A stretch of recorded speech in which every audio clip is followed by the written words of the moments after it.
What's up, YouTube? I finally get to drive the C8 Corvette.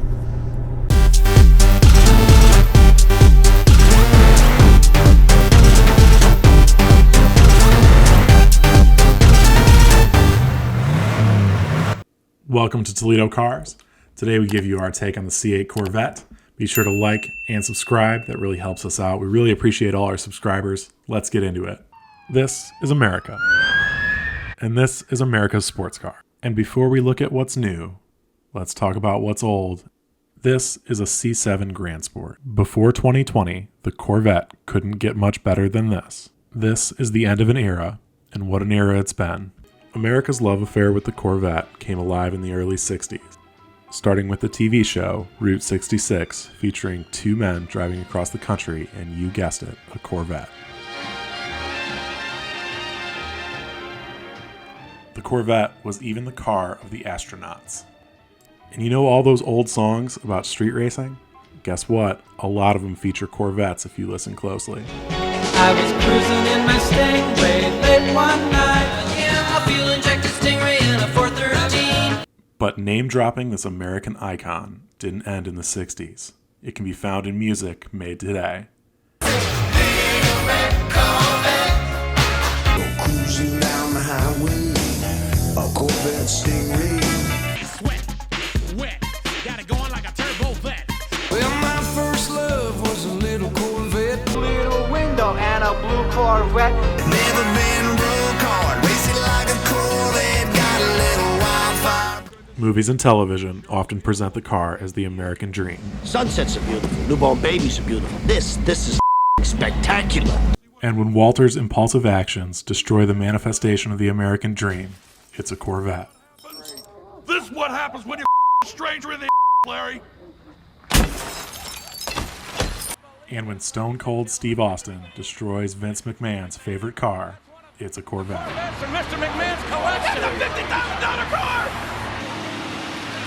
McMahon's car is Corvette. One of his... Notwithstanding the Corvette's pop culture history, the Corvette's racing heritage is second to none as well.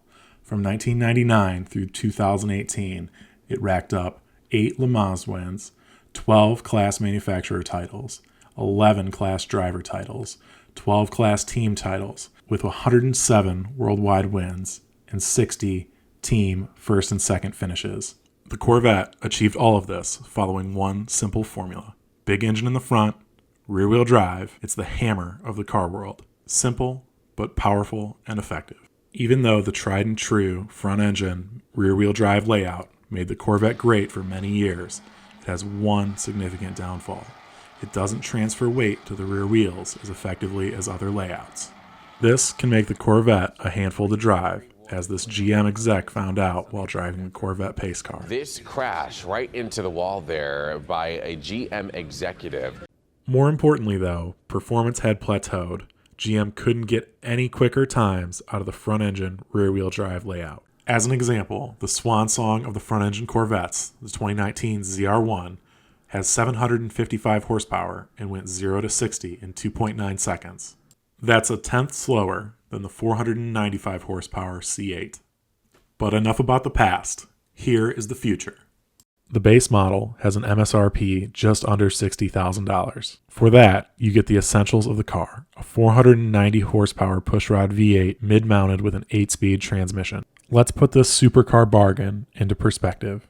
The Acura NSX, probably this car's closest competitor, is $100,000 more. And what do you get for that extra $100,000? You get 73 more horsepower from a more complicated hybrid system and a fraction of a second improvement on a 0 to 60 time. Hardly worth it from my perspective. Simply put, in terms of dollars per performance and styling, the Corvette C8 is the best car that you can buy right now. Let's take it out on the road and get my first impressions driving the C8 Corvette.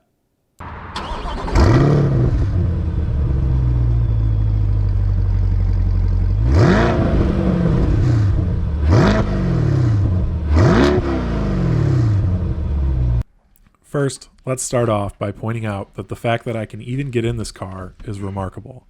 I'm 6'8", and I fit in this car well enough to drive it. My head touches the back of the top just a little bit, but I can drive it. I'll give you my first impressions. One of the first impressions is you can't check your hair in the mirror because the mirror is a video screen. What have we got here? A comedian, private joker. But my first impressions of the car, very well built, very well thought out. The interior is amazing, especially when you compare it to an older generation Corvette. I was just in a C7, and the leather and everything is just not the same quality as this. This is a much nicer quality, something better than you would expect from a Corvette line. I mean, frankly, their interiors have never really been all that good. But this is a step up. This feels like something out of a much more expensive brand. Stereo is very good. Did get a chance to listen to that before I started filming. But the driving experience is really what gets you. This car is very, very stiff. You can feel all the dampers working, you can feel the suspension working, and you can feel it cradling that big V8 behind you as it goes around corners. But there's no chassis flex at all in this car. I expected the ride to be a little harsher, given what it is, given the sort of performance-oriented vehicle that it is. I expected it to have a harsher ride, but it really doesn't. It's firm where you want it to be. It gives you what you want in terms of performance, but it's very smooth. The steering rack is very tight. This car will turn pretty aggressively and pretty instantly. The ratio on that rack must be pretty tall, because you touch this wheel and the car just goes. Guys, it's very fast as well.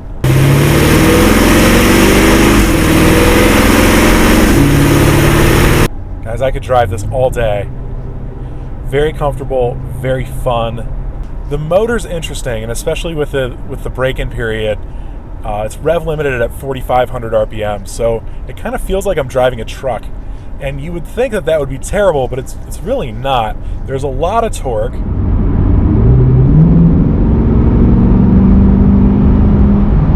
The car just goes. I mean, that was maybe a quarter throttle, and we're doing 70 miles an hour. But yeah, it's funny, the motor is sort of mismatched with this car. You expect it, to have a V10 or, a small displacement V8 that revs to 1 billion RPMs. But it doesn't. It's just got this sort of, American pushrod V8.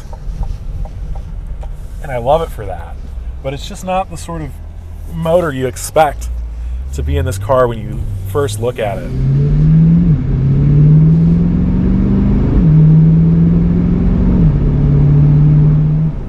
So going from track mode to sport mode, the car is a lot easier to drive in sport mode. It just feels much more relaxed. Track mode feels like it adds some dampening to your steering. It feels like it's going to make you push a little bit harder on that wheel and keep things a little more dampened down, keep your steering a little bit slower, which is probably going to be a good thing for a lot of people on track. With these modern steering systems, it's easy to go fast, and really crank the wheel. This feels like it wants to slow you down just a little bit. Probably a good thing. But in sport mode, I mean, it feels like, sort of any other everyday car. I mean, you could really daily this. It's comfortable, rides really nice.